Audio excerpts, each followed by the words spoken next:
The only nitpicks where I feel like you have some skin in the game is really when it comes down to the plan. But I also think that, again, that is one of the more entertaining sequences in the entire film. So I really feel like alone when you like when you again when it's like it's not as bad as the train sequence in Octopussy, because the train sequence in Octopussy is really like, okay, this doesn't make any sense. You're talking about the lead up to the train's great, but then when you get to that last part, that's when the movie just really derails. Pun intended, bitch.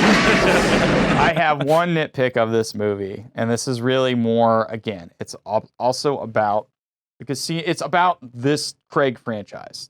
This always bugs me. And some people it doesn't bug because it asks more questions than it does answer. Or it brings up more questions. So the most weird meta thing that bothers me about this film is the inclusion of the DB5. While you might say it's just a reference to the old Bond films, they even use it to be symbolic. Because again, I kept harping back, like this movie is very heavy on its themes. One being like, we're gonna destroy the old, right? Everything, all the old stuff, we're gonna resurrect. Everything's dying, like Resurrection. DB5 dies, Bond dies, DB5 gets destroyed, Bond's home gets destroyed, M dies, all this stuff happens where these things die, but then they come back. So it's like, I see they're using a symbolic.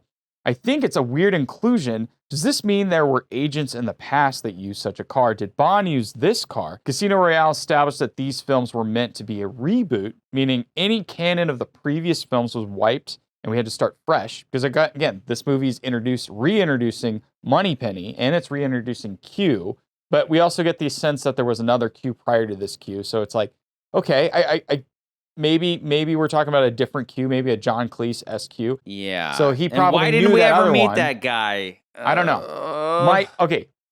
Again, this is more of a nitpick that goes. It's not as bad here.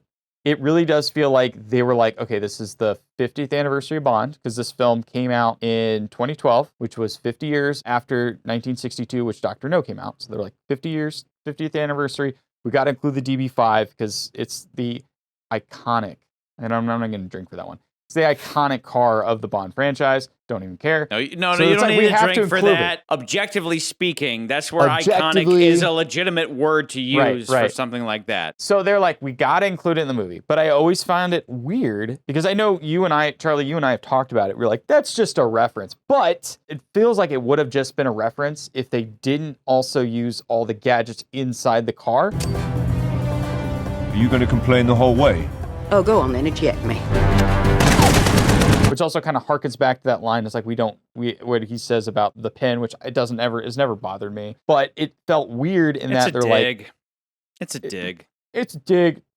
Hate these men. Why are they digging on Q? Why would Q dig on himself? Yeah, we don't go in for interesting gadgets anymore. We just go in for radios. It's like, that makes you lazy, Q. You're not coming up with clever shit.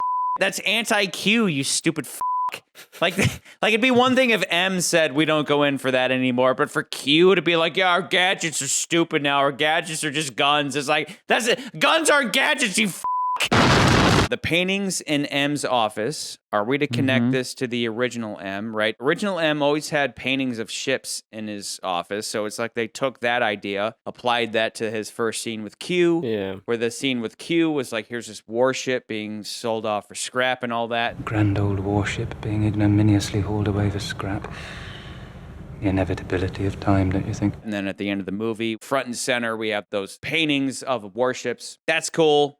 I like that idea. I noticed that. That's like a cool thematic idea, but that's always been there from the very first, from Dr. No. M's always had warships in his office. They're also like in the Navy, right? Or yeah, and M is an admiral and Bond is a commander in the Navy, so very much naval oriented.